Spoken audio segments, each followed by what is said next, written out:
Hello, welcome back to 10 at 10. My name is Michael Ramage. I'm the director of the Cyber Educational Research Center, and welcome back to 10 at 10. 10 at 10 is brought to you through a partnership between Murray State University, Sprocket, West Kentucky, and KY Innovation. And welcome back. We are on episode 263, and today we're going to go back to the basics. Always like to do that as we begin a new year. Go back to some of the fundamental things that we need to be doing to keep ourselves safe. Today's episode is going to talk about passwords. Something very simple, something that we all have to deal with, and something that we can all improve. And when I say all, yes, even me, everybody can improve our password. I'll call it password hygiene. So first of all, let's dig into what makes a secure password. Make them long. And, there was a time when we used to say 8 characters was great. Then it was 12, then it's 14. Some will say 16. Some will say even 24. What I would say is longer the better, sure. At least 12, 14 is better, 16 is better. And I'll show you how to make a long one, a password that you can remember in just a second. Longer the better. But no matter how long it is, how long your password or your passphrase may be, if it's not unique, then it doesn't help. And what I mean by that is that it has to be a unique password. It can't be something that, when I say unique, it's not that I don't want your neighbor using your password. No, I don't want that. But I also don't want you using it on multiple sites. It has to be unique, meaning that if you're using it for Facebook, that Facebook is the only place that password combination is being used. It can't be used anywhere else. It needs to be unique. So that means it doesn't need to be in the dictionary. It doesn't need to be your name. It doesn't need to be a short, birth date, because there's other people that were born on that birth date. It needs to be something that's truly unique. So we'll talk about. Well, let's go ahead and do it. Let's talk about how to make that password unique. If you've watched this for some time or heard me present anywhere, you've probably heard this. So let's take 2 shows, Outer Banks, which is a teenage-focused Netflix show, and Yellowstone, which I have learned does not target the same demographic, and something that's unique to there. It's 2 different shows. They're in the same genre or same world, but they're totally different genres. So let's take those 2, put them together. In Yellowstone, there's a thing that's the train station that is an important element of that show. So let's combine it and do the Outer Banks of the train station. All right. Outer Banks of the train station. I don't know what that is. That's a lot of characters. It's really long. It's something that you can easily remember. And it's really secure. So this website that you see, security.org/how secure is my password, is a website where you can go and you can test how secure your password is. So when I put in Outer Banks of the train station, it says 100 quintillion years. I don't know how long that is. It's longer than I'll be alive. So what that says is that's a safe password. That's a secure password. That's a good password. And what you'll notice about this password is it's all lowercase. If I added an uppercase, it might make it a little more secure. Maybe. If I added a number or a special character, it might make it a little more secure. But it's already 100 quintillion years safe.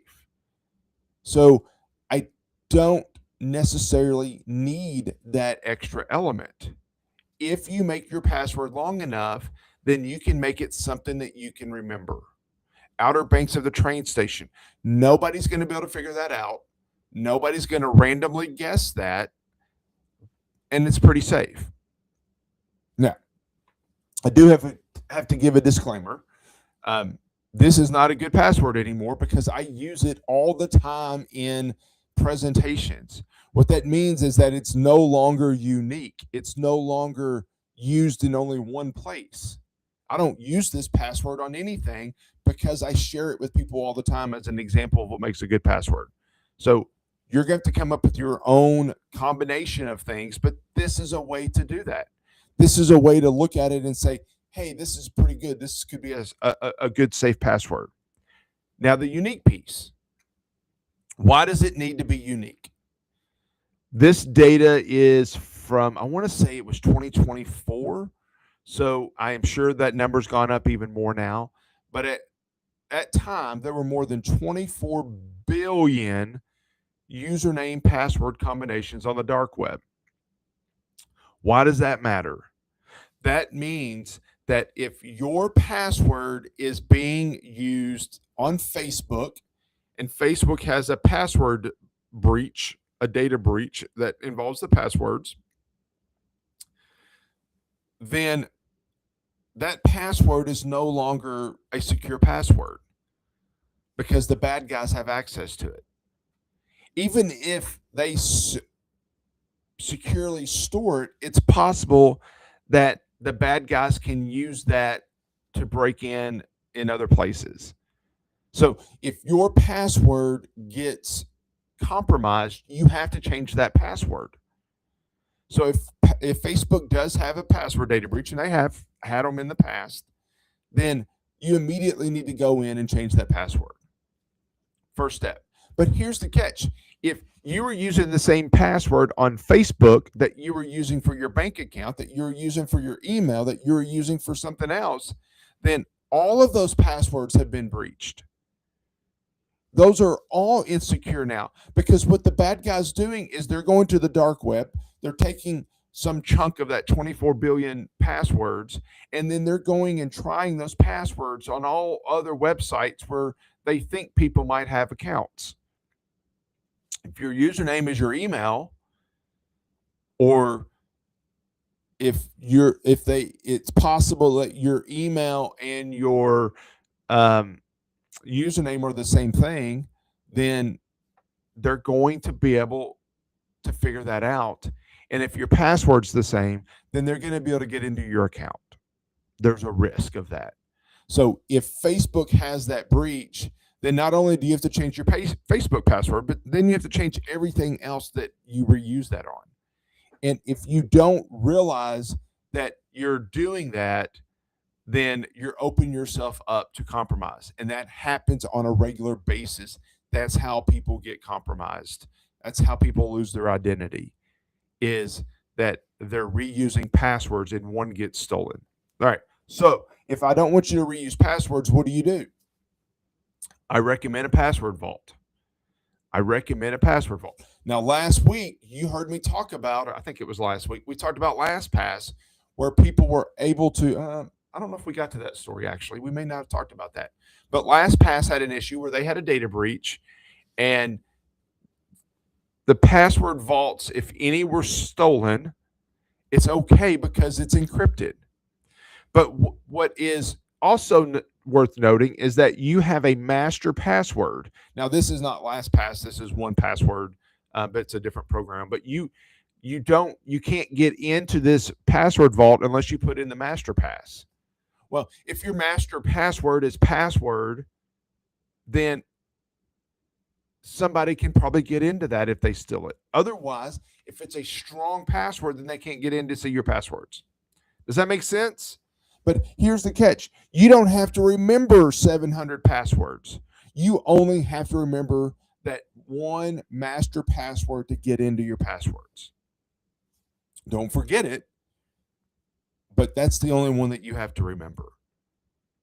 And that can help you securely store really strong passwords. Next step, and the last thing I'll talk about, is two-factor authentication. The last step is if a website says, hey, do you want to set up two-factor authentication? The answer is always yes.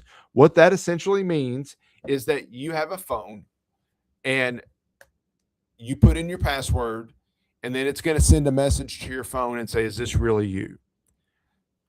That means that if somebody were to steal your password, they still have to have that second factor, in my example, your phone, to be able to come in and say, yes, it's truly me, in order to get into your account. Why does that matter? That means if a bad guy in another country steals your password or is able to get to your password, the hope is that they won't be able to masquerade your second factor and you're still going to be okay. Is it perfect? No. Is there a lot more I can talk about with two-factor authentication? Absolutely. And we probably will in the coming weeks. But for now, just know, turn on two-factor authentication on every service that offers it. It's going to make it more secure, and I highly recommend that you do that. All right. Well, let me stop there.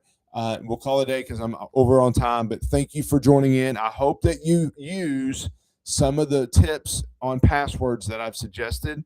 It will truly keep you safer, and that's really important now in the world that we live in cyberspace. All right. Thank you very much. If you have questions, please let me know, and I'll see you next week back here on 10 at 10. Thank you. Bye.